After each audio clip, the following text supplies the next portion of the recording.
Canarias es pionera en el desarrollo de acciones para diagnosticar y tratar la hepatitis C. Desde hace 3 años se viene desarrollando un programa en los centros de atención a las drogodependencias donde se ha conseguido rescatar para evaluar y tratar de la hepatitis C a unas 1000 personas. De este programa, de este proyecto, vamos a hablar con Manuel Hernández Guerra, que es jefe del Servicio de Aparato Digestivo del Hospital Universitario de Canarias. ¿Qué tal? Muy buenos días. Buenos días. Bueno, el servicio está desarrollando ese proyecto en centros de atención de drogodependientes para diagnóstico y tratamiento, pero también para detectar posibles casos de hepatitis C, ¿no? Así es. Bueno, le pongo un poco en contexto a la hepatitis C, igual que el coronavirus entra en el organismo a través de las células del sistema respiratorio. En el caso de la hepatitis C, como todos saben, entra a través de la sangre en las células del hígado, lo infecta, replica y sigue invadiendo otras células hasta que finalmente ese hígado dañado, enfermo, pues se inflama y conduce a la fibrosis. Por eso es muy importante el diagnóstico y el tratar a estos enfermos. Y eso es lo que hemos hecho desde el Hospital Universitario de Canarias a través de este, como he dicho, proyecto pionero.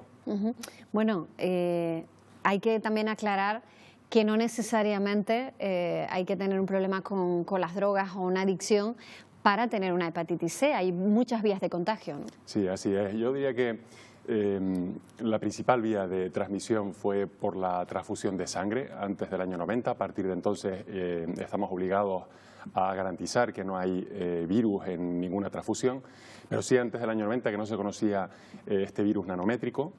Pero también es el uso de drogas vía fundamentalmente parenteral, endovenosa, como tiene lugar la infección.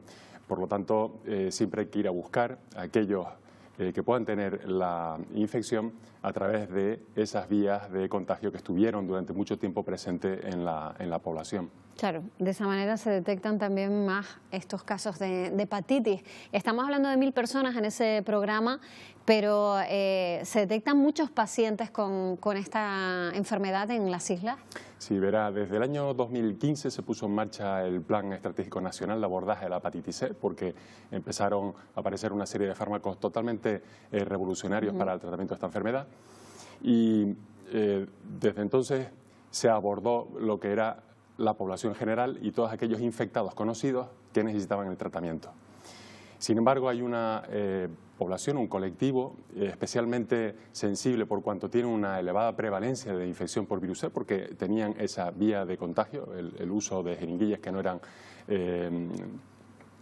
reutilizables, de manera que se tenía que llegar de alguna manera a este colectivo que no seguía el circuito asistencial normal. Claro. Y para poderlo hacer lo que hicimos fue algo tan sencillo como descentralizar el diagnóstico, un diagnóstico que ya de por sí es sencillo, que es un análisis de sangre, lo simplificamos en una simple gota de sangre y al mismo tiempo descentralizar también el tratamiento para que fuera en los centros de atención al drogodependiente, que dependen de salud pública, los que pudieran asistir, que ya lo vienen haciendo y bien, a estos pacientes.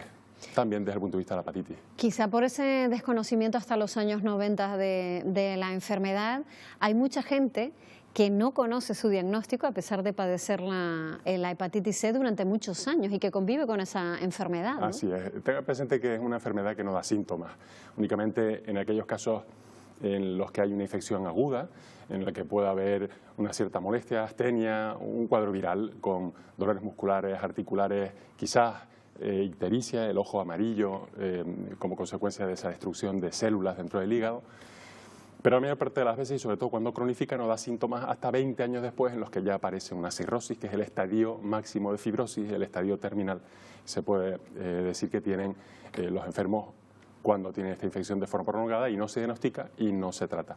La mayor parte de los pacientes que hemos tratado hasta ahora son evidentemente los que se diagnosticaron hace tiempo, pero que en la era del interferón, que es como se trataban antes, el 2015, con muchos efectos adversos, curaban nada más que el 40%. Pero desde que aparecen estos nuevos agentes antivirales, hemos conseguido que todos aquellos que estaban esperando por el tratamiento se trataran, pero es verdad que hay un tercio de los infectados que no saben que tienen hepatitis C, porque no son conscientes que han sido sujetos que han estado expuestos a por factores una transfusión, de riesgo. por no ejemplo, solo transfusiones, claro. Aquellos que, como digo, han estado en contacto con drogas, incluso inhaladas, snifadas, por cocaína, pero también aquellos que han recibido tatuajes, que no han sido con los controles de sanidad que se requieren.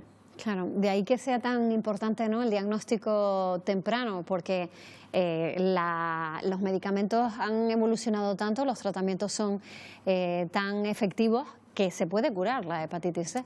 La verdad es que miramos atrás en el tiempo y los que tuvimos oportunidad de tratar a los pacientes con interferón, ribavirina, otros fármacos en los que curamos, como digo, el 40%, tremendos efectos adversos. Castigamos mucho a los pacientes con muy poco beneficio. No tienen nada que ver con estos fármacos que no tienen prácticamente efectos adversos y que curan hasta el 98%, la práctica totalidad de los que toman y bien el tratamiento. Con lo cual, si queremos de alguna manera eliminar esta enfermedad para la que no hay vacuna, ahora que se habla tanto de las vacunas, pero sí un tratamiento muy eficaz, lo que hay que hacer es diagnosticar y tratar. Claro. Para quienes nos estén escuchando y hayan podido padecer la hepatitis C antes de que se encontraran esos tratamientos revolucionarios y sigan sufriendo esos efectos de haber sido tratados, ¿cuáles son esos efectos en los que se puedan reconocer en ellos, ¿no? Bueno, muchas veces, por supuesto, es la elevación de las transaminasas, esos parámetros que le pedimos al médico que nos marque, que un poco nos indican si hay algún tipo de afección hepática. Pero como síntomas, desde el cansancio hasta el saber, como digo, que ha sido una fuente de posible contagio por estar en estos grupos de riesgo, como digo, ¿no? Insistir, aquellos que recibieron un tatuaje sin controles, transfusiones o incluso que estuvieran transitoriamente al menos en contacto con drogas por vía parenteral, con intercambio. ¿Hay hábitos de vida que puedan ayudar a sobrellevar mejor esas consecuencias de la hepatitis? Digamos que es anecdótico porque, como le digo, una vez diagnosticado, el tratamiento va a curar la práctica totalidad, por no decir el 100%, con lo cual no tiene una persona por qué sufrir consecuencias hoy en día de la hepatitis C. De cualquier manera, si hay efectos adversos durante el tratamiento, se manejan de forma muy adecuada con antipiréticos, con paracetamol, con fármacos, ¿verdad?, que tenemos en nuestro entorno y no hay ningún problema para iniciar el tratamiento. Pero bueno, y aunque no hayamos iniciado el tratamiento, tenemos hepatitis y decimos, oye, pues yo voy a intentar cuidarme más, voy a, por ejemplo, evitar el alcohol, ¿no? Evidentemente, sí hay una serie de tóxicos que hay que evitar porque el hígado, dentro de sus muchas funciones, se encarga precisamente de la síntesis de proteínas, de distintas sustancias de la bilis, de colesterol y también de alguna manera, detoxificar, de limpiar del organismo, de metabolizar ese alcohol que ingerimos. Evidentemente eso, y una de las cosas más importantes hoy en día, que es la obesidad y todo aquello que tiene que ver con el síndrome metabólico, la hipertensión, la diabetes.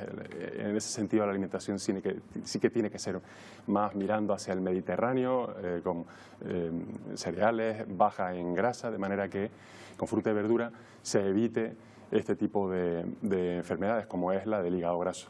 Bueno, como todo, la pandemia ha hecho daño también a este tipo de proyectos, a este tipo de programas que han tenido que frenar esos avances que estaban consiguiendo, ¿no? ¿Cómo ha influido este último año en este estudio, en este programa? Sí, tiene razón, lo vemos en nuestro entorno y no puede ser de otra manera también en sanidad. Y es verdad que todas aquellas maniobras diagnósticas que se hacen en el hospital han bajado un porcentaje, no mucho, pero sí un 20-30%, pero en aquellos centros en los que veníamos haciendo este diagnóstico de forma tan sencilla, la bajada de diagnósticos ha sido todavía mayor, por distintos factores.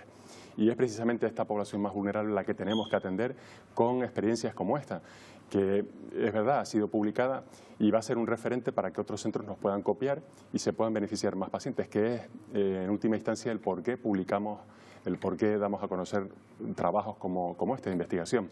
Bueno, es raro que todavía no se hayan apuntado al carro, ¿no? Siendo Canarias pionera y dando tan buenos resultados este tipo de programa. Sí, se han apuntado, le digo, y en eso pues tenemos todos que felicitarnos porque significa que más canarios se están curando de la hepatitis C y que llega el tratamiento donde tiene que llegar, que es donde hay una alta prevalencia fundamentalmente hoy en día. O sea, que ese es el mensaje, ¿no? Que se puede curar que hay un tratamiento efectivo con muy pocos efectos secundarios, y eso sin duda es un mensaje de esperanza también para las personas que lo padecen, sobre todo ahora, ¿no?, que estamos tan centrados en una única enfermedad, pero que lamentablemente hay otras patologías que podían provocar la muerte hace unos años y que sin embargo ahora se pueden curar. Así es, sin duda tenemos que ganar el terreno que hemos perdido, y para eso este tipo de iniciativas son sin duda muy válidas.